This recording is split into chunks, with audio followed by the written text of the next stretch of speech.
How's it going, guys? Welcome back to the Foo Show. I'm your host, Coach Ali Fusho. And who else will I have beside me, or who else will I have a podcast episode with, like a week after the very successful SIBOL 2023. I made sure to wear my shirt because it's an appropriate occasion for me to do so, because right beside me, I have the beautiful, the amazing, the talented Esme Cruz. Esme, can you say hi to everyone? Hello. So, to those of you who might not know, which is kind of stupid, if you're watching this, you should already know who Esme is.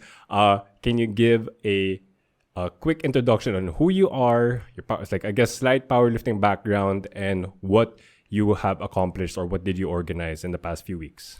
So, hi everybody. I'm Esme Cruz. Esmeralda for some. I'm actually a power lifter. Started 2 years ago. On the onset of the pandemic. And I'm the current CEO of Equinox Athlete Management Philippines. And also the tournament director of the recent SIBOL 2023. And that is precisely why you are my guest, because you were the tournament director, and this was a 4-day event. This was a two-weekend kind of setup. So a lot of people, me included, really enjoyed the experience that Equinox, PAP, or like the entire event of SIBOL, how great it was, because I've been in the Philippine powerlifting scene since 2015 or 2016. So I've seen a good number of meets, and I can really, I say this objectively, subjectively, in all forms of the matter. SIBOL 2023 was the best powerlifting meet ever. Like of course in the Philippines. I've never been to one international one, but this SIBOL 2023 was really, really great. And Esme was gracious enough to invite me to be the commentator for the 4 days, the stream commentator, along with Bruce. And we got to saw it from start to finish of the actual event. And a lot of people who competed, who were handlers or audience members, they were also there start to finish of the event. But not actually... They have not witnessed all the preparations during, way before, like in between events, or in between actual weekends, like in between the Saturdays and the Sundays. They have not seen, or they probably have no idea on the amount of work that has to be done to continually make sure that everyone is having a smooth and amazing experience. Because I believe there are a good number of first-timers for that competition, and I guess you've outdone yourself, or you've set the bar really high, because if that was their standard of a Philippine powerlifting competition, of course, hopefully to some degree, all future competitions will be to the same degree. But of course, this is exactly why we invited Esme to talk on the show, so that she can give a good idea on what was needed for the preparations for SIBOL 2023, how the process was, and of course to talk about her perspective, because everyone who attended it was coming from an audience point of view, a competitor's point of view. But how about the point of view of the actual tournament director, the boss of the entire thing? But of course, before we talk about that, let's talk about some of on a lighter note. What were your personal highlights? And of course, it's hard to say like which one was the best occurrence or best event that happened. But what was your favorite event? Whether that be a lift from a lifter, or was there a moment that for you was crazy special in SIBOL 2023? There are a couple, but I think the best for me is the last photo taken during the banquet.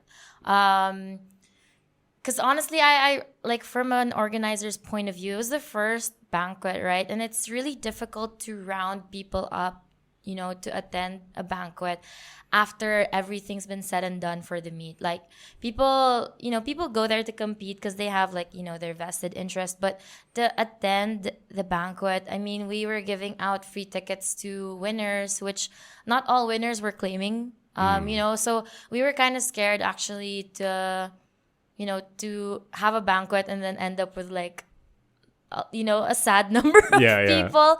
But when we took that photo and I saw it when everybody was gone, when we were fixing up the event, like it was absolute chills. And even after that, when people stayed, like some people stayed after the banquet to help like clean up. Yeah. Like I really felt the spirit of like volunteerism and powerlifting coming together, because we didn't ask people to help us. I mean, we kind of did, like some of the volunteers, but some of the people who paid to attend the banquet really stayed and helped. And for me, that was probably my favorite moment of the entire.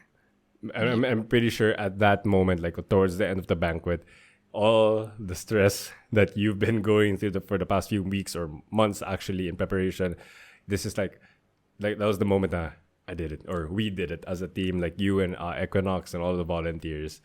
And of course, once again, I don't think I've said it on the episode, but congrats. I've said Thank it. you. I've said it last week, but I'll say it again now. And of course, I'm pretty sure a lot of people would share the same sentiment that what Equinox has done was really, really great. My personal favorites, aside from the banquet, because as Esme said, that's never been heard of before normally.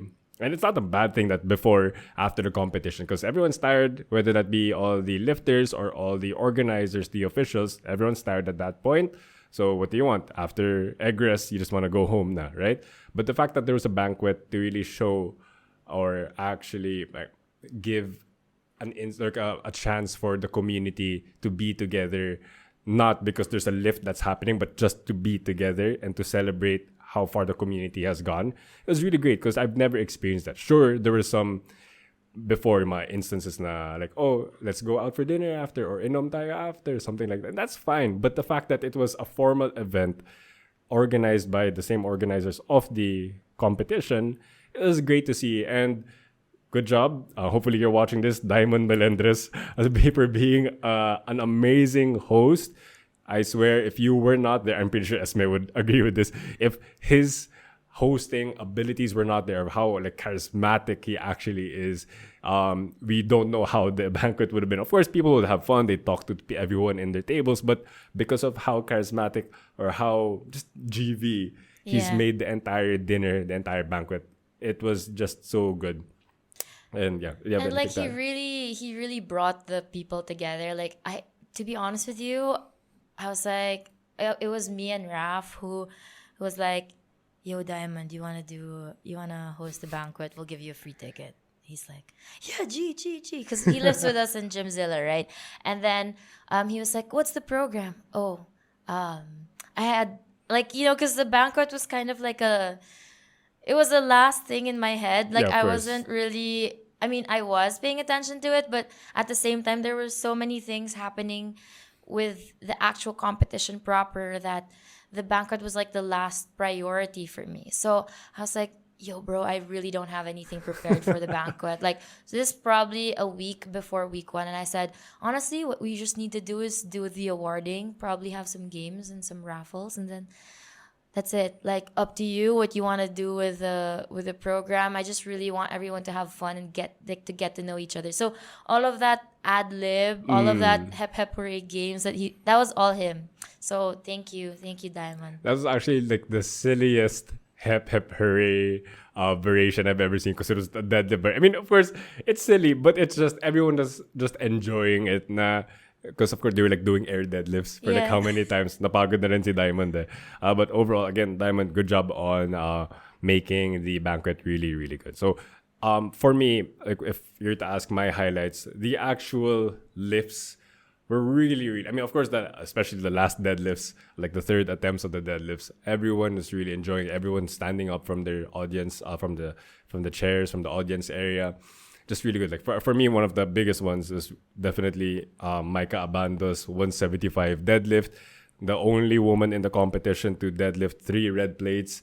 As a commentator, like me and Bruce, we were like super hyped up because that's literally the heaviest weight we saw in day one, and everyone, even though like she was like competing against other people, all fellow competitors were cheering for her, and that's the beauty of the sport, and of course the environment of SIBOL 2023 just made everyone seem so light and excited. Wala yung parang walang angasan, walang like nobody was a snob or whatever. Everyone was just there to give it their best and support everyone in the hopes that they will perform their best. Yeah. So of course there are a lot of great lifters, but that's just the first one that came to mind. Next thing that I wanted to ask about was Raf's favorite, but unfortunately Raf's not here. All right. So now let's talk about all the preparations pre SIBOL 2023. What made you decide, or like what was the process in you becoming the actual tournament director for SIBOL 2023? Okay. This is probably malalim to medyo brace yourself. No, just kidding. So I think this all started with, so previously I was actually the marketing head of Unleashed. Okay. Mm-hmm. But due to some conflicts previously, I decided to bow out nearing the competition because of some internal, Okay. disagreements. Okay. But yeah, majority, if not all of those sponsors actually from Unleashed were solicited by me.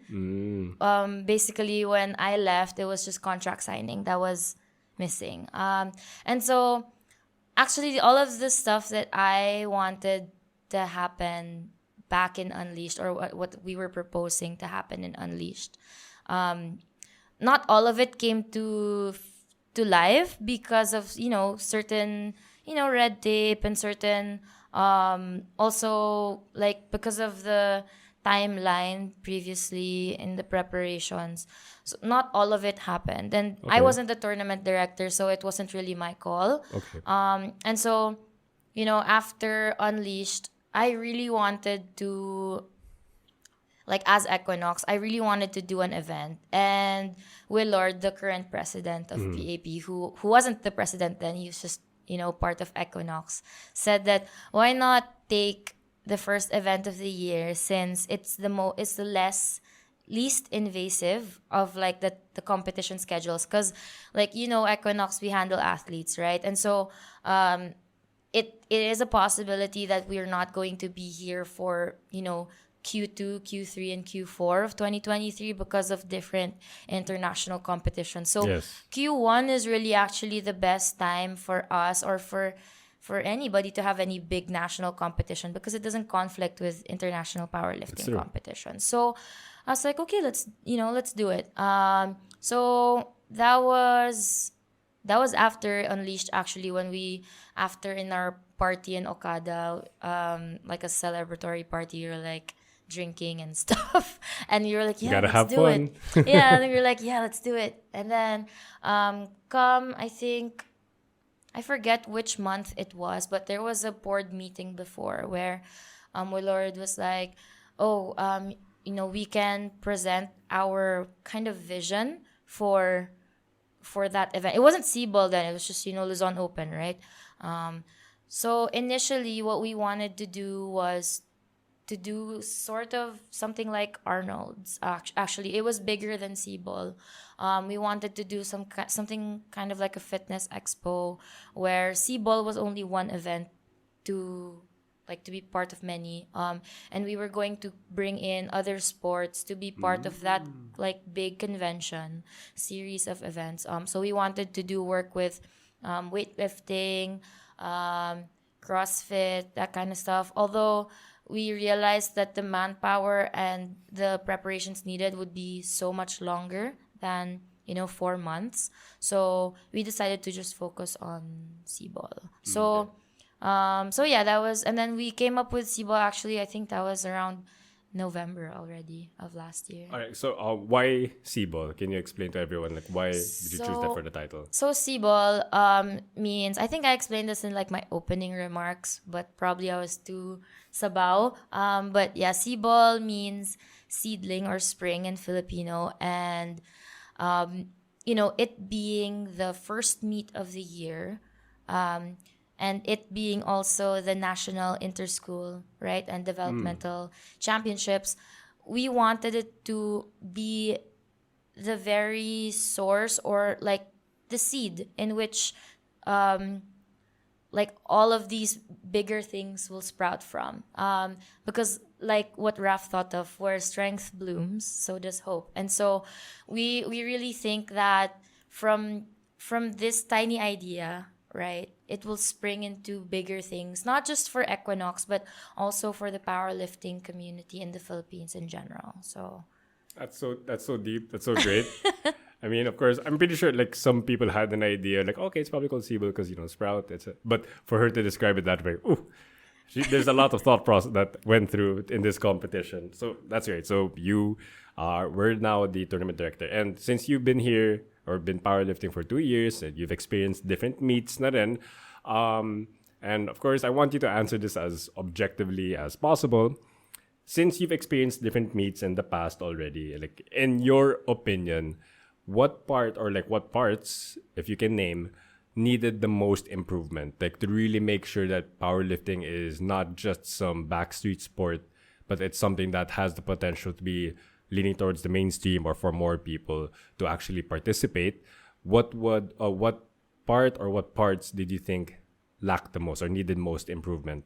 So one thing that I really felt needed the most improvement, and I think even with the way that we executed, it still needs more improvement, um, is communication. Number one, like there's a lot of newbies out there who have no idea how to join and like the rules, those simple things to, because if you want to grow a sport, you don't expect everybody to know like what how to do it, what to do, right? So one is like the way that you communicate to people. It shouldn't be, I know that sometimes like we communicate via a post, right? But sometimes people don't really look at posts, and although it's their responsibility as competitors to do so, there has to be a certain level of redundancy. Yes. So that's what we tried. We tried to do posts, we tried to do emails,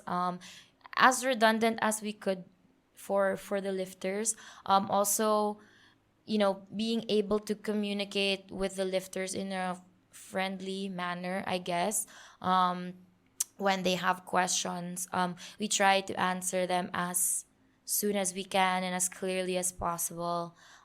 Even sometimes, like for example, a lifter would send an email about a question. Even simply like attaching a photo that you previously posted helps, because sometimes they just miss it, right?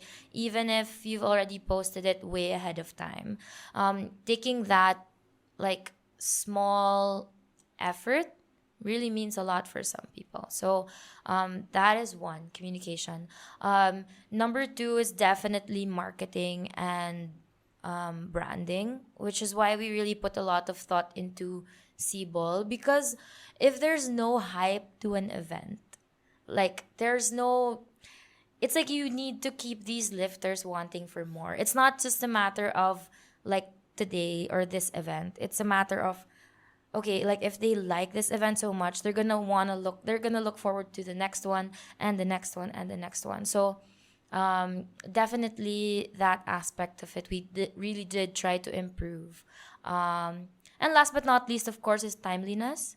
That was really the biggest KPI that we wanted to hit for this event, is like the timeliness or the punctuality of the entire event. Because I have heard of a lot of feedback from people that usually it's a normal thing apparently for stuff to go overtime, like 5-6 hours, or for them to not get weighed in on time. And like I haven't been cutting drastically for a powerlifting meet myself, but I've seen Yes. Raf cut. And for me, it like as a handler, and also this happened to Joyce, like when we were at C Cup, getting moved, like those timelines getting moved, it's such a bummer. And so I wouldn't want any athlete to experience that. So we really tried our best to start and finish on time,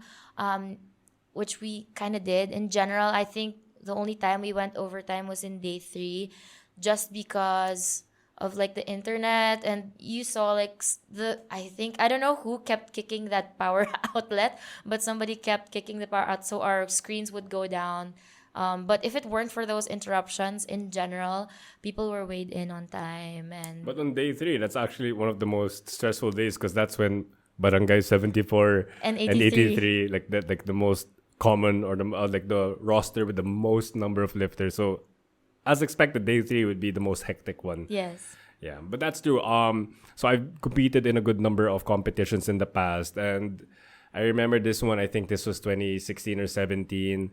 My flight was scheduled to be at around 1 p.m. to start, but we started at around 6 or 7. Oh my gosh. So it was really terrible. I mean, of course, I'm sure that there were like the reasons for why there are delays, but from the lifter's perspective, cutting, and like that's one thing that she mentioned, like if somebody had to really cut, and of course to make their weight class, they had to really time how much water they're drinking, how much food they're eating. So example, if the initial time was supposed to be 1 p.m. So around like 11 to 12, they're probably not eating or drinking and they're so excited. If you're going to delay that 2 to 3 hours, they're going to be so dehydrated for a prolonged period of time. They're going to be hungry. They're going to be cranky at their handlers. So of course, for SIBOL or any other competition that would be punctual, that means a lot. So, and I would say, as I was, commentating, things were on time. And that's really, I don't want to say unheard of, but that's not something that you can commonly see in powerlifting meets. And as she mentioned, this is not just for the Philippines, like elsewhere naman din. And I'm pretty sure, like I've seen online, delays are normal, but for SIBOL to not have any major delays, that's crazy, crazy good. But on the note of communication, yeah, I think especially with the newbies, definitely more redundancy would be great so that it's really like, instilled in their head. Because I think there were a good number of lifters that did not submit their next attempt. So a lot of them had just 2.5 in increments for the next lift. So example, let's say their first squat attempt, their opener was 100. Ang ganda, ang suabe. And then when I saw them on screen, it was like 102.5. I'm like, there must have been a mistake because the third attempt, biglang 120.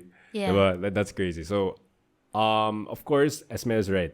As the lifter or as a competitor, and of course, if you have a handler and a coach, it's their responsibility as well to make sure that the whole team would be educated to know how the sport goes. So, example, like to use that example, after you finish your lift, you have 1 minute to submit your next attempt. Because if you don't, the officials table are just gonna add 2.5. So example, even though if you wanted to do a 10, 15 kilo jump, if you didn't submit it in time, they will have to just increase it by 2.5. Then I think there were I think there were a good number of people that, but everything was on time. So I have no idea why they said, oh, the bar is loaded for X. Tas biglang they didn't show up. I think that happened around 4 or 5 times, and that's a lot. Like 4 or 5 no lifts just because they didn't, because of a no show. Yeah. So of course it's their response. That's not the official's fault. But of course from her end, she says that they could have posted more to remind people.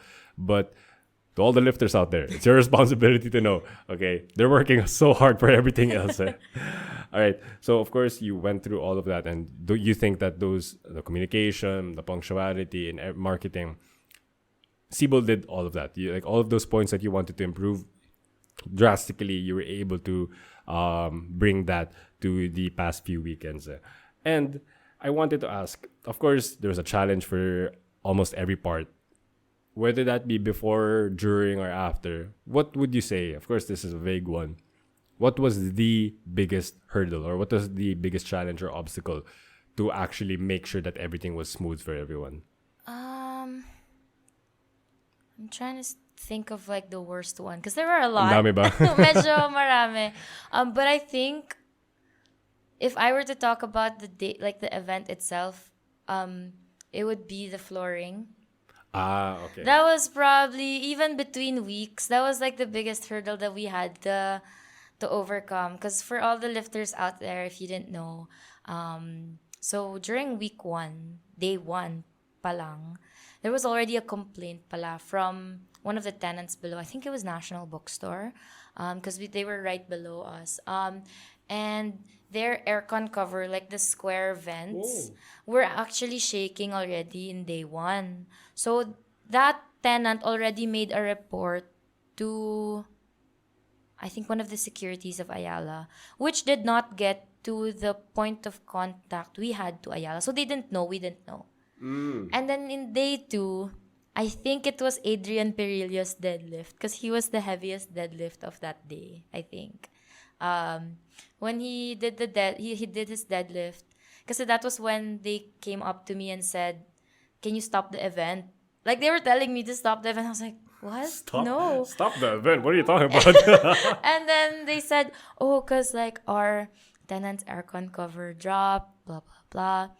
They were like, "Can we change the matting?" And I was like, this is about to finish. Can we change it after?" So as you remember, midway we had to change. We had to put Different, yeah. we had to put taekwondo mats under like our plywoods and our high density mats because Ayala asked us to, or else we had to stop the event. So thankfully enough, when we had to go to the 66s, because that was in the 59s in the morning. So when we did the 66s in the afternoon, the taekwondo mats did the trick. But the thing is, the engineers, it was their kind of fault for underestimating the impact on the tenants below.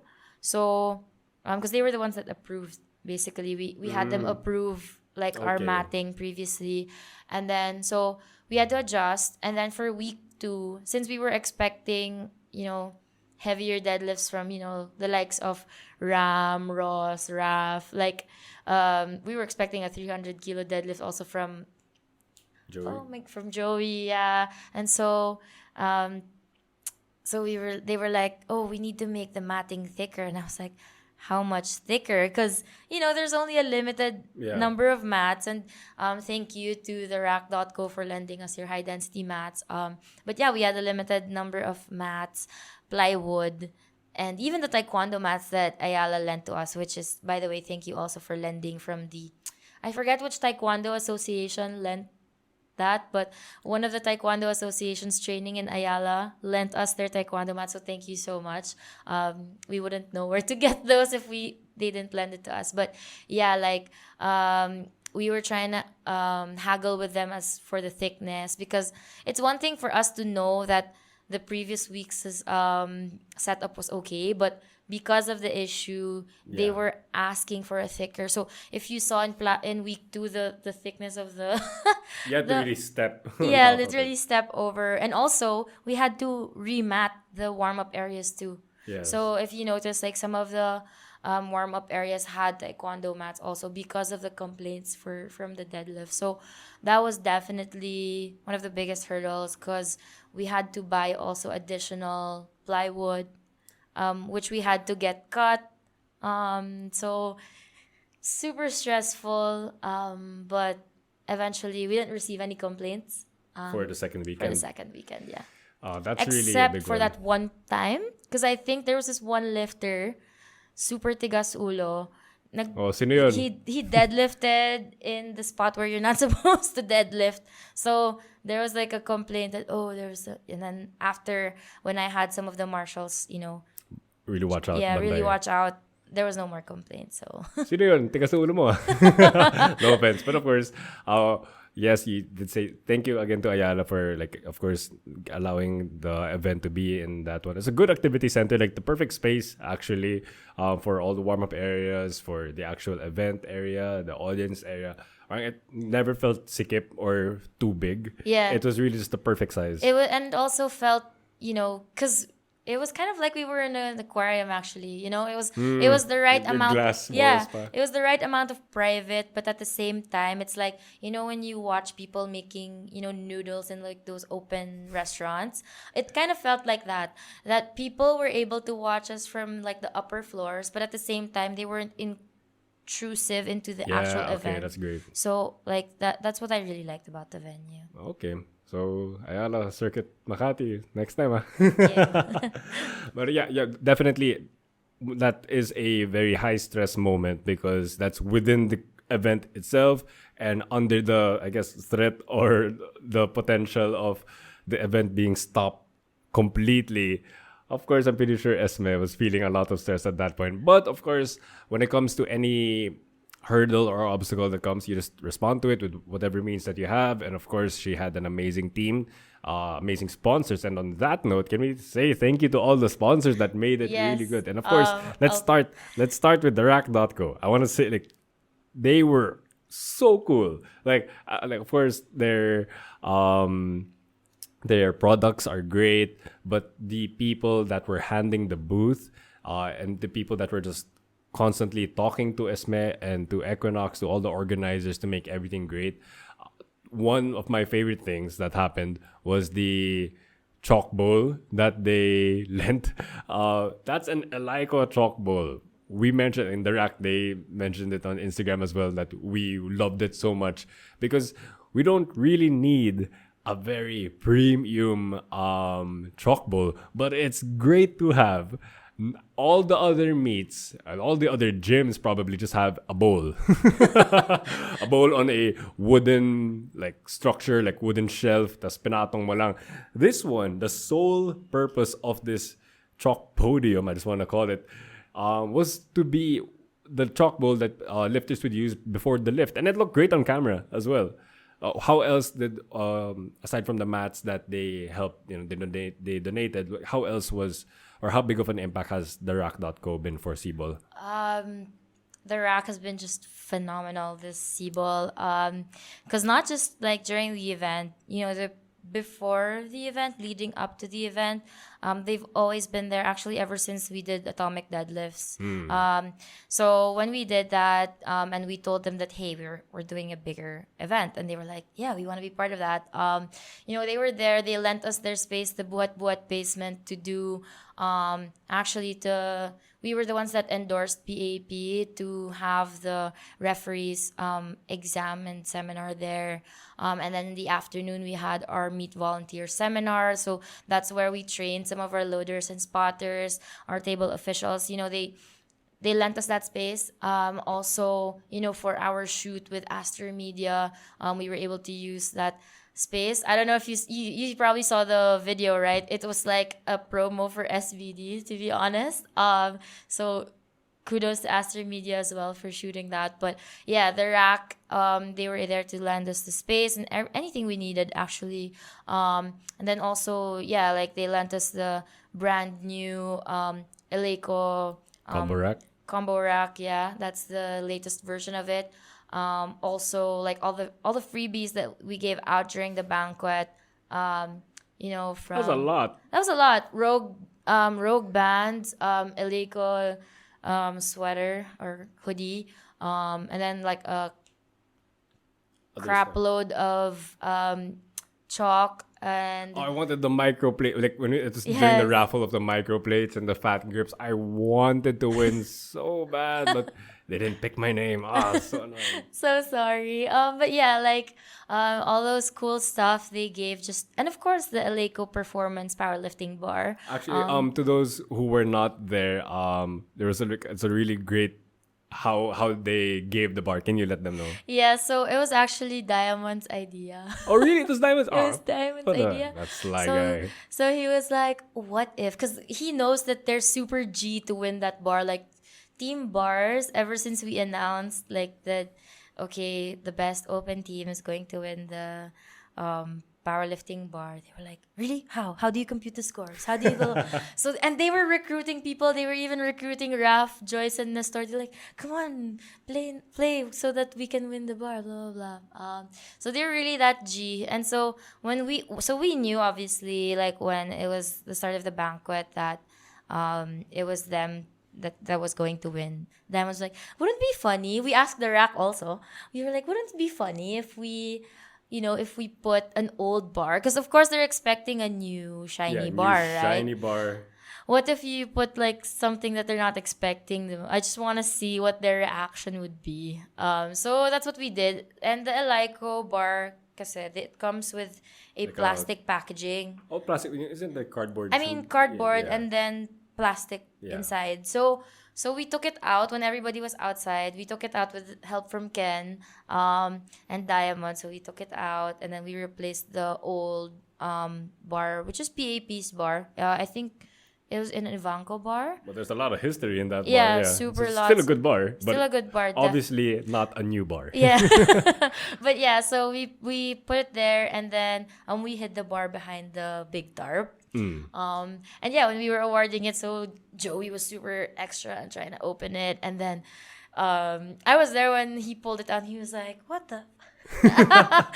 It was priceless just to see, like, their faces when we brought out the actual bar, with, of course, like the tag. It looks so Yeah. official. Yeah. Like I love that little piece that the rack put there, because you know how when you would get a prize, like the big checks, Yeah. it kind of felt That's like the that. equivalent of that, Yeah, yeah. so it was pretty cool when we did that. No, that's really funny because I did not expect that, because I was really happy because the cardboard tube, etc. Then they pulled it out. As she mentioned, Joey was so confused, but Yeah. everyone was smiling because I guess everyone did realize it was a joke. But the moment they got the actual bar, and then as a team they raised it all together. I mean, obviously Joey was the tallest one, so nobody else got to reach it. No offense to the other guys, but that was just great. As a sponsor, I think, to my knowledge or to my experience, no sponsor has been that generous when it comes to being giving giveaways or prizes. And these are the giveaways and prizes that are going to the right people. So of course it's a good thing then for the rack, but it's a great thing that they were able to provide that experience for SIBOL. Really, really good. And you mentioned Aster Media. That's the first time that I saw that there was an available service to avail of, so you can get your own what do you call this, specialty reels, Yes. your meet recap reels. Yes. That's really great. Props to Angela Gonzalvo and her team and everyone that was part of it. That is great because of course meet recaps are a thing. A lot of people post their handler videoing their own lifts, which is great. That's gonna do the job.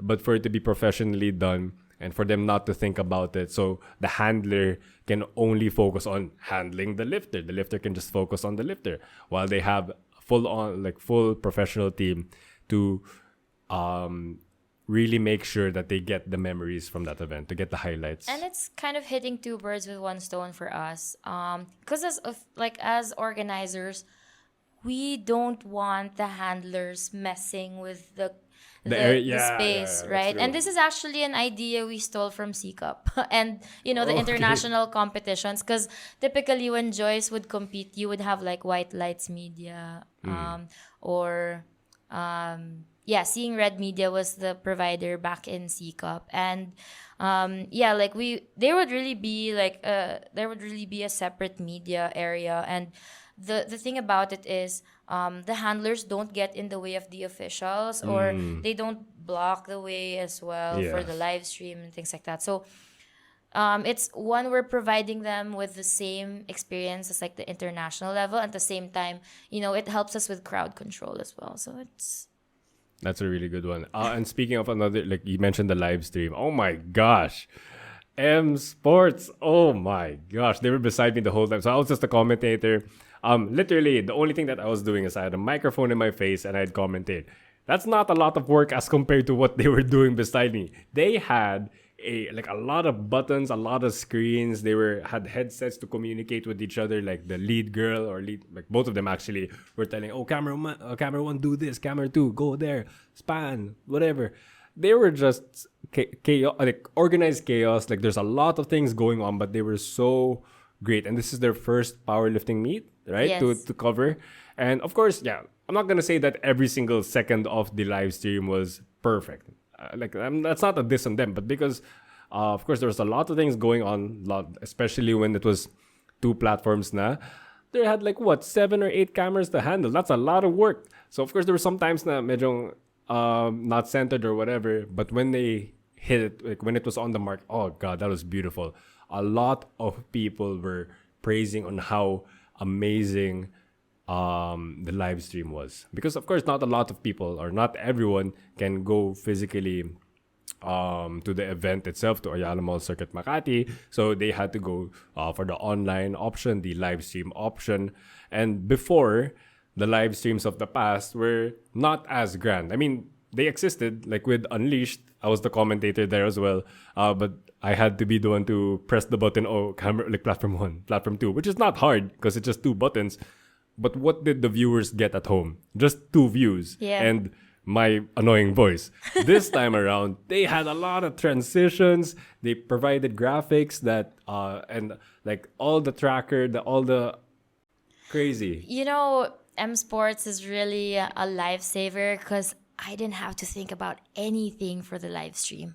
All I had to do was provide even those, like, you know, that cool SIBOL graphic transition With the smoke. I didn't do that. They did. All I had to do was give them like our PSD files for like the logos, all of our posts. And from there, they created all the graphics that was in that live stream, all the transitions, everything. We just had to give them the raw material. So thank you so much to M Sports, to IE, shout out to that entire team. Galing. Can you imagine that was just 6 people making that thing happen? Yeah, ang galing nila. 6 people. And you know, like the just really like, and they were also the same people ingressing and egressing. So like you can just imagine how tired these people are, but they always respond to us with like a smile and stuff. So thank you so much, M Sports, and we really look forward to, you know, to them being in like succeeding powerlifting meets, hopefully. Yeah, but as everyone, of course, I was the commentator. Like people like messaged me saying, "Okay, they love the live stream." Of course, like they didn't really talk about me. They talked about how great the stream was. The transitions were. I think I did a good job too. But Of course you did. So everything, there are a lot of things that a lot of the sponsors had provided, like the rack. They provided the actual equipment, the giveaways. Aster Media, they provided all the coverage. Oh, sorry, the coverage for the reels for them to use later on. Then M Sports for the live stream coverage, and of course there are a lot of other. Whale was there. I mean, towards the end with all their giveaways as well. But a lot of these sponsors were really, really great. Like they gave it their best, and of course I'm not part of the actual like organizers committee. I was just there on the day itself. Esme did all the hard work. I was just there for the day. Grabe, ang galing talaga. So I just want to mention that. Just to add also like the warm-up areas, like because the rack was really responsible for like the main platform. You know, we had PAP's equipment, but PAP's equipment is kulang na for the size of the competition and for like the lifts of the people also, because you know people are lifting heavy weights now. So for us to have 2 platforms available to have like 300 something for both platforms was really difficult if it weren't for the rack. But that includes also the warm-up areas, because of course how many plates would they need to warm up, right? All the plates. So we had a total of 8 warm-up platforms. 8 ba? Wow. 8, yes. Before it was only like back in my day, there were only like 2 or 3. Yeah, we did 8, so 4 for each side. Although each side only had 2 deadlift platforms because of the flooring thing. But yeah, we had 8, and that wouldn't be possible if it weren't for Gymzilla and Play Hard. So they were the ones providing all the plates, the bars. So Gymzilla lent their Power Dragon plates and their Strong Stuff bars, and then Play Hard lent, I think, 6 bars and like so many plates. I don't even know how many.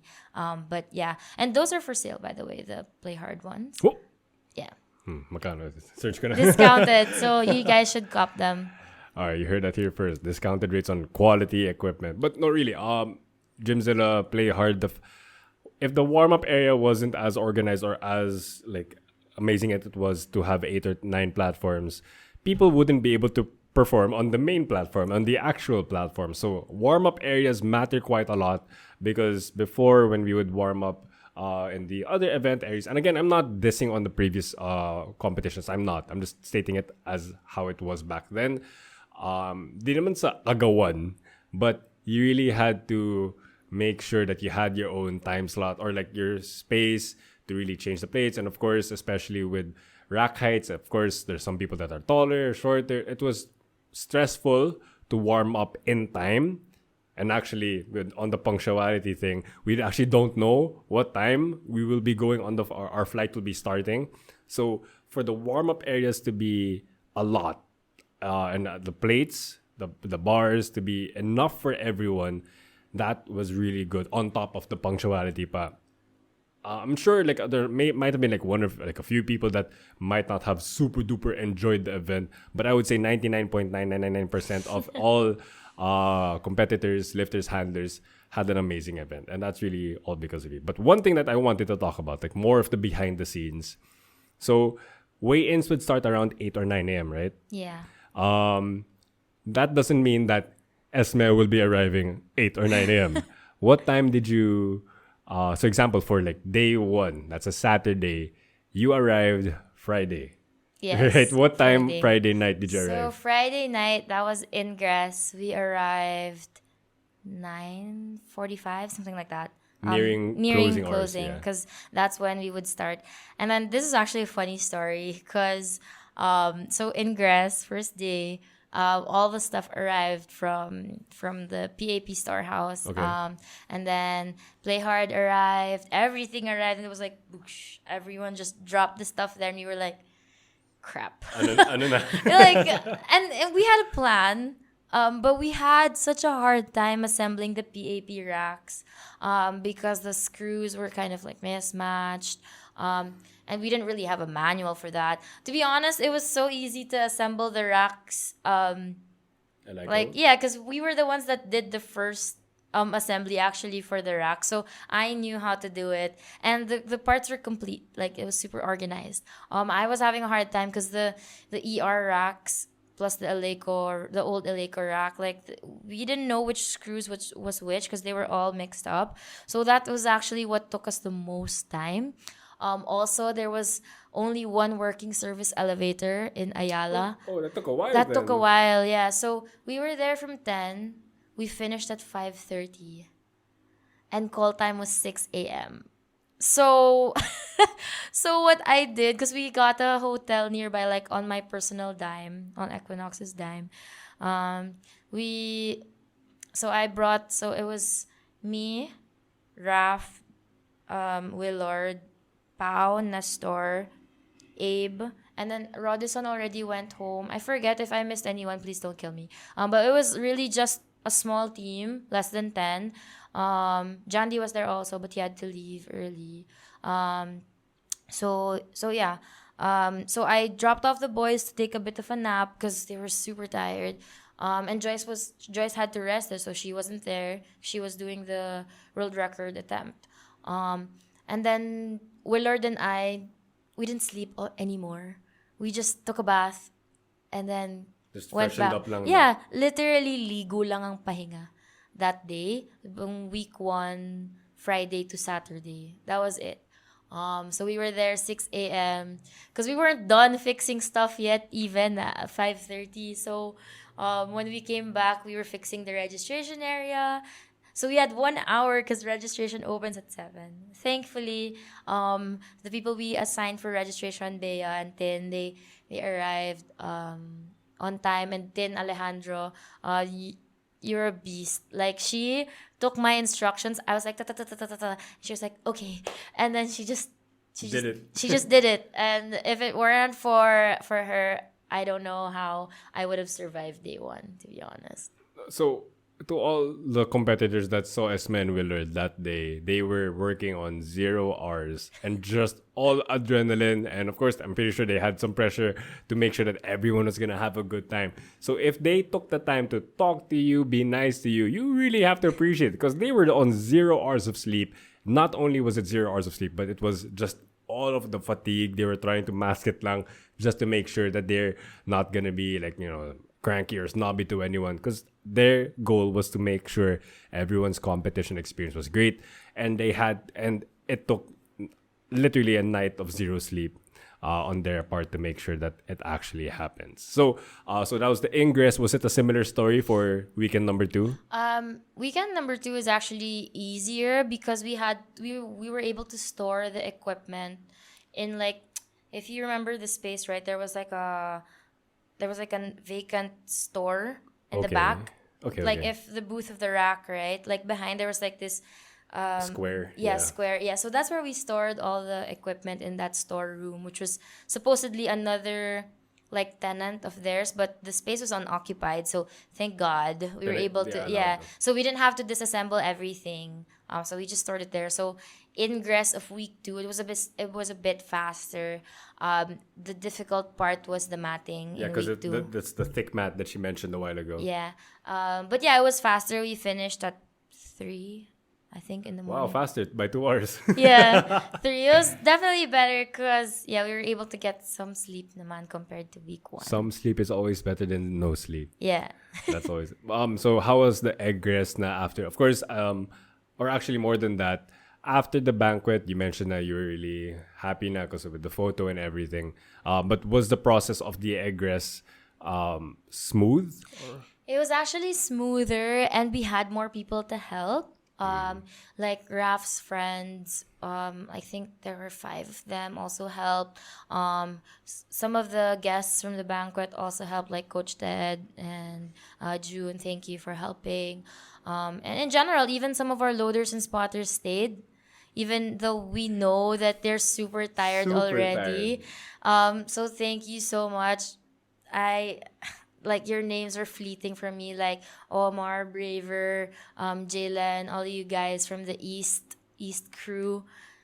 Thank you so much for staying. I know it was a long day for you all, but you still stayed to help. Yeah. So I've said this multiple times in the stream. Always say thank you to your loaders and your spotters. They are there from the first lifter to the last lifter. And what are they doing? They're loading the squat, the bench, and the deadlift. You as lifters know how tiring and annoying it is to set up a heavy deadlift. So example, if you're going to be deadlifting 150 or 200 pataas, you know it sucks, diba? You're going to unload it or load it yourself. It sucks. Imagine doing that from like what 11 a.m. or 10 a.m. all the way towards like 4 or 5 or 7 p.m. Yeah. for hundreds, literally in the hundreds of lifts or hundreds of attempts. So say thank you to them. Of course, to the referees and to the judges as well, because yes, they're sitting down, but they're not like mindlessly sitting down. They're literally watching every inch of you. Literally, they're watching your feet. They're watching your hands, your chest, everything. All the referees are all mentally tired just to really watch out. Because, of course, a lot of pressure is on them. Like white light or red light, that's a lot of pressure to be put on them and for them to make it on the spot. So, Esme, a lot of people put in a lot of work. So whether that be the sponsors, the volunteers, other officials. But I just want to say thank you. Really, this was an amazing experience from the officials' point of view, from the competitors, from the audience. That was the best meet ever. Really, I really want to say thank you to that. And as we wrap up this episode, like, is there anything else that you'd want to follow up, like more people that you might want to say thank you to, or like more things that you want to be known when it comes to Philippine powerlifting? I think in general, I just want to invite everybody else to really help out. Not just like if it's an Equinox meet, but in general. I think you asked this question earlier, like one of the hurdles, and it just came to me now. Looking for volunteers that were qualified. I think that was really one of the biggest hurdles as well, because especially for referees, there aren't, well, at least for SIBOL, there weren't a lot of available referees. And the problem with that is you can't just pick up somebody to ref. Like you have That's true. to take a certification to be a referee. And so, to all the lifters out there, it's not like you compete in every meet. Yeah. So I think it was Bryce from TSA who said this. You can't compete in every meet, so make it a point to volunteer in at least one every year. So whether you're a loader, spotter, or a marshal or a referee, I think if you really want the sport to grow and you really want to have people to compete with, I think Nestor is a really good example of this. Like he really recruits people to go up against him.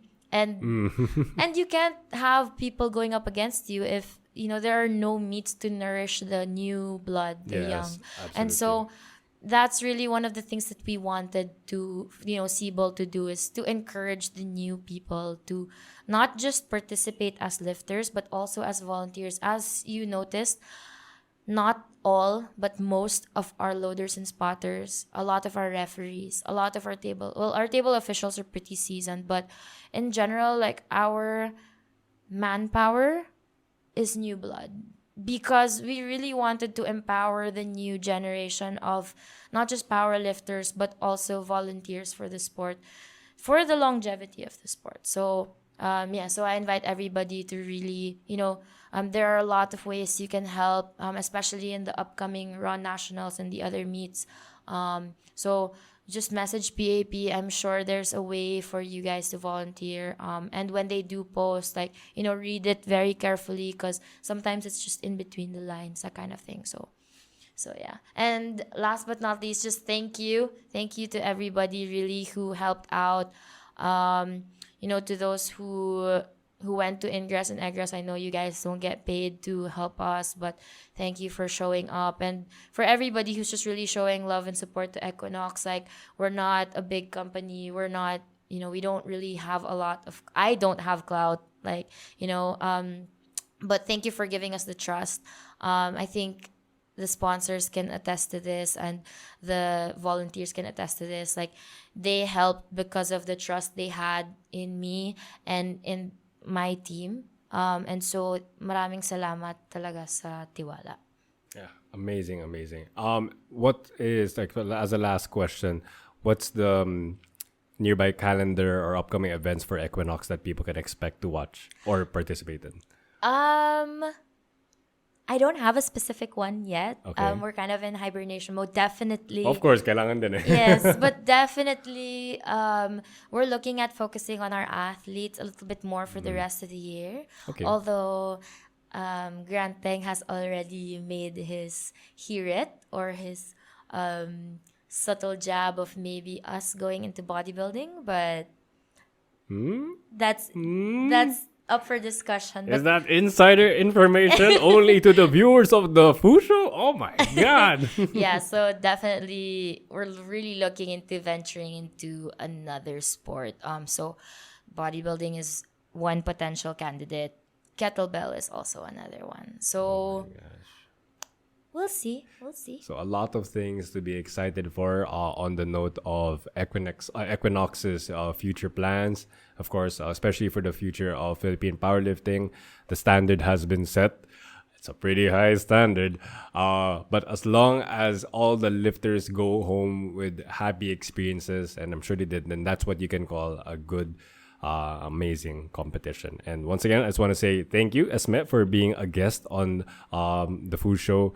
It was really, really good. And of course, hopefully everyone who participated in the in SIBOL, next time you see Esme, say thank you. And ask her first if she slept already. Kasi if she hasn't slept, baka you don't want to talk to her yet. Baka maging cranky pala. But that's it for the Food Show. Thank you guys for watching. Thank you, Esme, for being my guest today. And we'll see you guys on the next one.